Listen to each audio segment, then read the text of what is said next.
Sa PBL pa rin, patuloy ang pagbabago sa liga ngayong pre-season habang ang mga veterano tulad ni Mafi Galanza at Remy Palma gumagawa ng bagong hakbang sa kanilang volleyball career matapos pakawalan ng kani-kanilang mga mother teams. Ang ibang detalye alamin sa pag-abante ni Jonas Lavarias.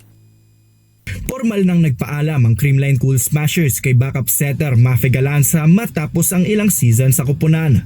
Sa Instagram post, pinarangalan ng koponan si Galanza bilang isang matatag na puwersa sa loob at labas ng court at binigyan din ang positibong impluwensya niya hindi lamang sa laro kundi pati na rin sa suporta mula sa sidelines. Siya na ang ikaapat na manlalaro na umalis sa kasalukuyang roster turnover kasunod ni Pao Soriano, Riza Mandapat at Michelle Morente. Samantala, si Remy Palma naman ay handa na sa susunod na yugto ng kanyang karera sa volleyball matapos sumali sa Strong Group Athletics bilang playing assistant coach. Ayon sa SGA, ibabahagi ni Palma ang kanyang karanasan habang patuloy na nag-aambag sa laro na nagmamarka ng bagong kabanata ng kanyang karera bilang dual role player at coach. Si Palma ay matagal ng miyembro ng Petrogas Angels at bahagi ng ilang kampanyang panalo, ngunit nabawasan ang kanyang playing time sa nakaraang conference na nag-udyok sa kanya ng pagbabago bago magsimula ang bagong season. Sa multi-team setup ng SGA, maaaring italaga si Palma sa Farm Fresh Foxes o sa Sus Coffee Thunderbells para sa PVL 2026 depende sa huling desisyon sa roster. Ani ng SGA,